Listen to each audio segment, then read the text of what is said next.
Il-finali tal-Ħadd tal-Kampjonat Ewropew bejn l-Ingliżi u t-Taljani se ġġib rivalità storika f'pajjiżna li anki se twaħħal in-nies mas-settijiet tat-televiżjoni.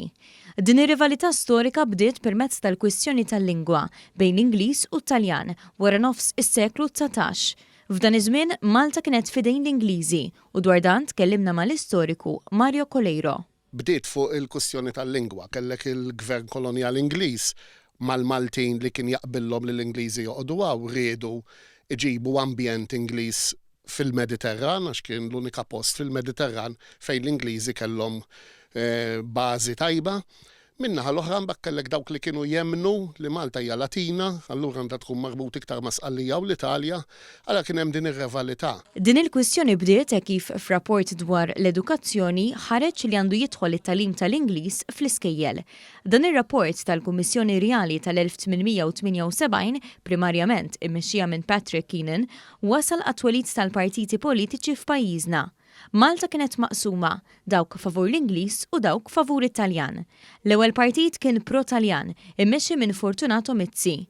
Il-partit kien jismu Antiriformista u kontrih kien hemm il-Partit Riformista ta' Sigismondo Savona, b'Gerald Strickland kien kampjun ieħor favur il-kawża Ingliża. Il-ġlida kienet bejn it-Taljan u l-Ingliż fl-iskejjel, hekk kif il-lingwa Maltija kienet meqjusa bħala tal-kċina. L-istoriku Almana kif barra l-lingwa kien hemm ukoll kwistjoni fuq il-monumenti f'pajjiżna. Kellna f'istant wieħed jiġifieri fl-istorja fejn min qed jagħmel monument ta' reġina Ingliża li qatt ma ġiet Malta. In-naħa l-oħra jkollok l-oħrajn qed jagħmlu monument ta' Dante Alighieri, ġifieri għandek żewġ estremi li kienu kontra xulxin ħafna. U damet it-tul ħafna il-kwistjoni tal-lingwa.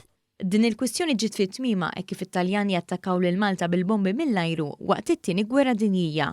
Iżda rivalità f'Malta fil-futbol bejn it-Taljani u l-Ingliżi għadha hemm u se tispikka iżjed fil-finali tal-Ħadd.